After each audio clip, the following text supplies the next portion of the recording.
When I think about how hard it seems to me for some people to learn how to sell, it blows my mind, but it shouldn't. Because when I first started selling, I was terrible. I got started selling insurance and investments in October of 1985. I did not make my first sale until April of 1987. Within a very, very short period of time after I made my first sale, I became the top salesperson in our office month after month after month after month after month. What I'm going to share with you in this video is how I did that. And it doesn't matter if you sell real estate, if you sell insurance, if you sell cars, if you sell shoes, if you sell information, if you sell coaching, if you sell agency work, it doesn't matter. I'm going to share with you, multi-level marketing, all of it. I'm going to share with you how I sell. And selling to me now, it's easier than taking a nap. And I'm good at taking a nap. I make sure I take at least one a day, sometimes two. So here we go. Selling is hard. The number one reason selling is hard is because you want them to buy. That is the number one mistake new salespeople make in selling. They want the people to buy. Now, one of the reasons sales is easy for me, I am not vested. I don't pretend I don't care if they don't buy. I actually don't care. Now, how can I say I don't care if they buy? I'm in sales. I'm out talking to people. I'm making presentations, but I'm saying I don't care if they buy. I'm saying I don't care if they buy because I understand a law called the law of averages. And the law of averages says out of every X number of presentations I do, I'm going to make Y number of sales. For everybody, that average is going to be different. So for some people, that law of averages is going to say, well, for every 10 presentations I make, I'm going to make one sale. For somebody else, it's every 20 presentations I make, I'm going to make one sale. For another person, it's every 30. For one person, it might be for every 4 presentations I make one sale. Well, here's what's really cool. You can increase your average through a concept called pre-indoctrination. Pre-indoctrination sounds, ooh, but it's not. So think about the word doctrine. What does the word doctrine mean? The word doctrine means teaching. So indoctrine means teaching that's inside them. So if you can teach them something about the result they desire, not about your stuff, not about your product, not about your offer, not about your service, but if you can teach them something about the transformation they're already looking for, before you make them the offer, the likelihood of them saying yes to the offer increases exponentially. It's mind-blowing. We have, by the way, I'm not patting, oh, Myron, you're so wonderful. Well, some days I'm wonderful, some days not so much. But this is October 13th, 2023. We're not even halfway through the 10th month yet, and our business has generated over $15 million in revenue, and we've spent $0 on ads. Do you know why? Because we have a YouTube channel that gets, I'm going to look it up. So I'm going to tell you, we have a YouTube channel that gets about 2.1 million views a month, which is about, on the 9th, we got 78,000 video views on the 9th of October. 78,000 video views. Now, when I'm talking about pre-indoctrination, what I'm really talking about is you becoming more familiar to the people that you sell to. You're less likely to buy something from a person that you just met than you are somebody you feel like you know. Now, if you know them too well, you're probably not going to buy from them either. Just keeping it real. But you need to feel like you know them enough to believe they're credible, and then know them enough to believe they have your best interest in mind, and you have to believe on some level they are better at getting the result you lack than you are. So, I don't sell stuff on my YouTube channel. And that, like in general, I mean, every now and then we might promote a challenge or something, but I don't generally sell things. I'll probably do 10 to 20 content value-based videos on YouTube for every one time somebody sees me do a promotion. I mean, wrap your minds around that. So there's this research called the Dunbar research where they discovered that a person has to spend 7 hours with you before they feel like they know you, like you, and trust you enough to buy something from you. And see, unfortunately for you, you're trying to sell the person as soon as they meet you. And it's like saying, hi, my name is Myron. Will you marry me? No, bro, I just met you. Are y'all tracking? Now, the day that I met my wife, I went back to my dorm and I told my brother, I met the girl today I'm gonna marry. But if I'd have told the girl that, I'd have had to marry somebody else because it'd have been over before it got started. How many of y'all tracking? Okay, how many hours are there in a day? 24. Or, it depends on whose day. Now, my indoctrination days are long. How long are they? On the 11th, we had 10,641 hours on the 11th. So my indoctrination days have thousands of hours in them. So people are watching me for thousands of hours. Do you think they feel like they know me? I'm gonna tell you how much they feel like they know me. People I've never met call me Uncle Myron.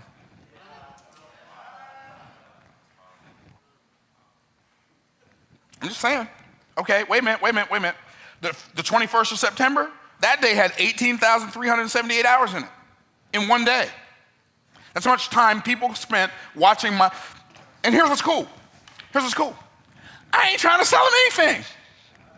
Why? Because I know I don't have to.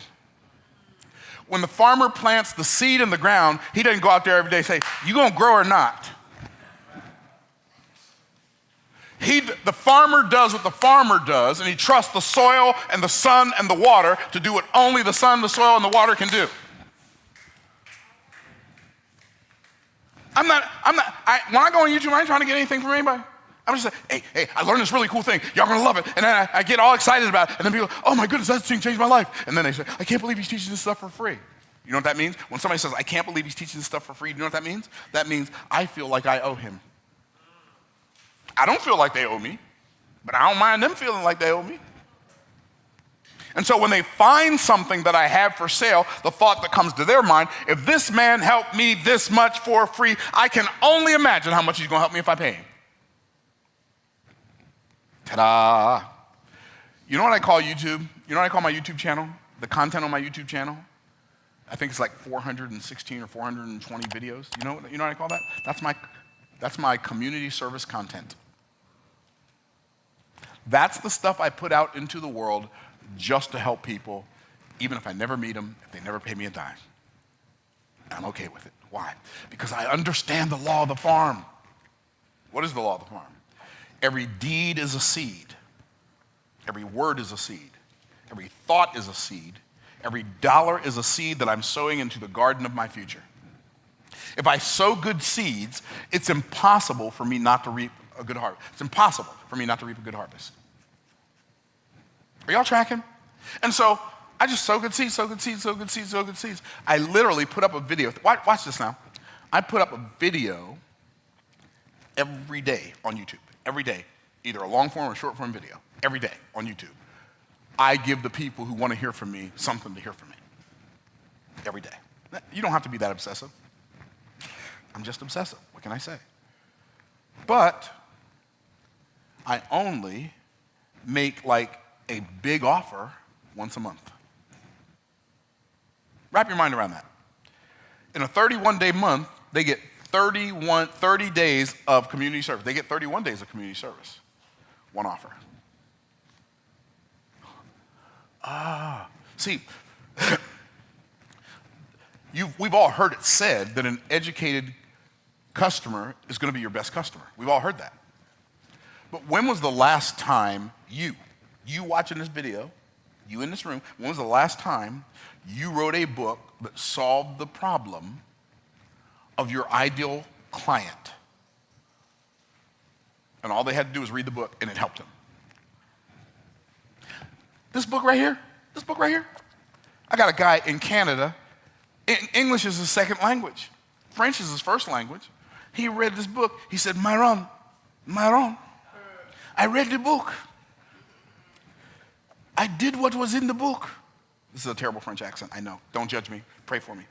I did what was in the book. I parlez-vous dans my français. Okay, I'm done. I made $800,000 in the last 2 months. I did what was in the book. Guess what else he did? He came and bought my $155,000 inner circle.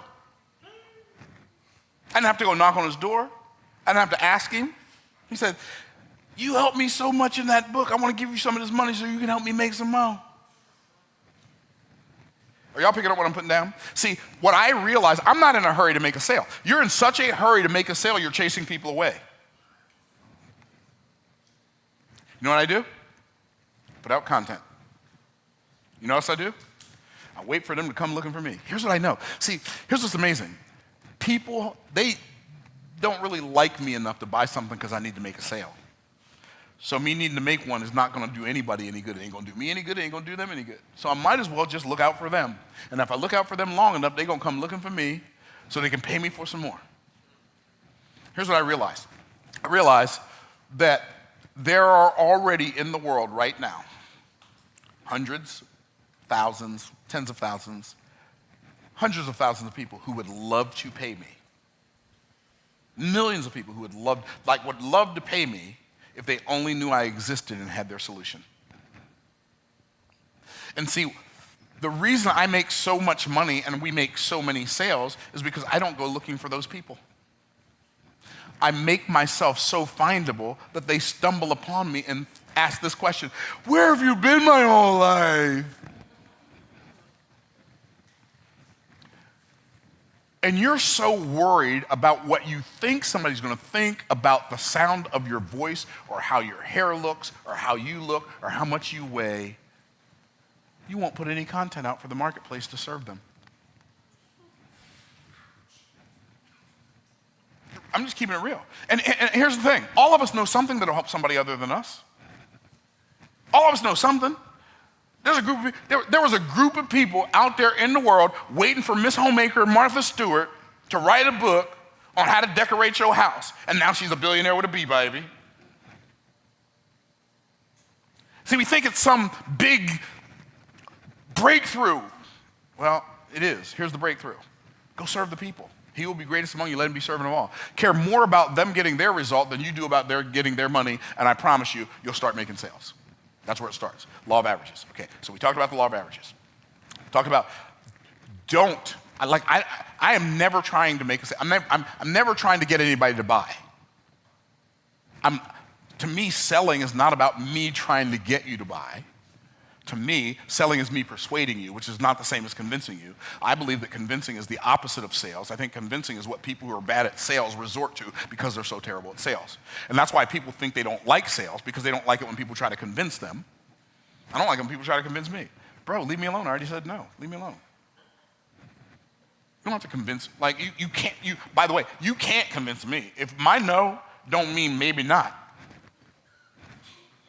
Right? And so, But I know what I want.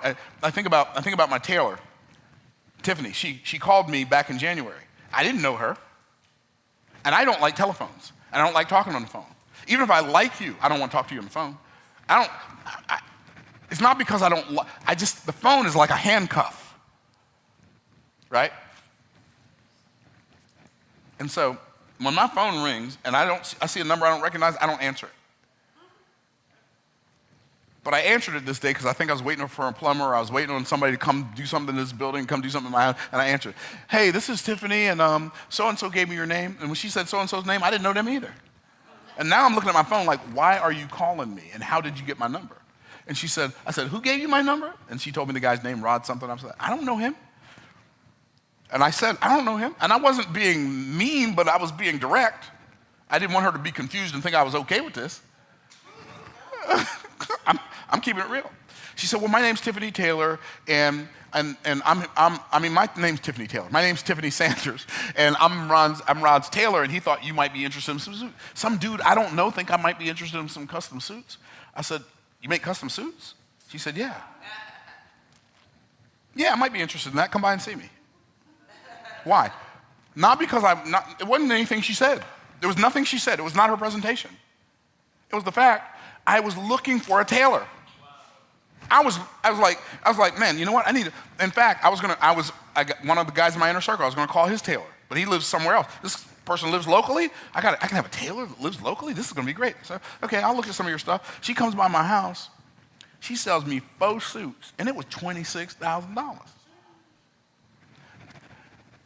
But that's not the point. The point is, I didn't know her, didn't want her calling my phone, didn't know the person who gave her my number, but I already wanted the custom suits.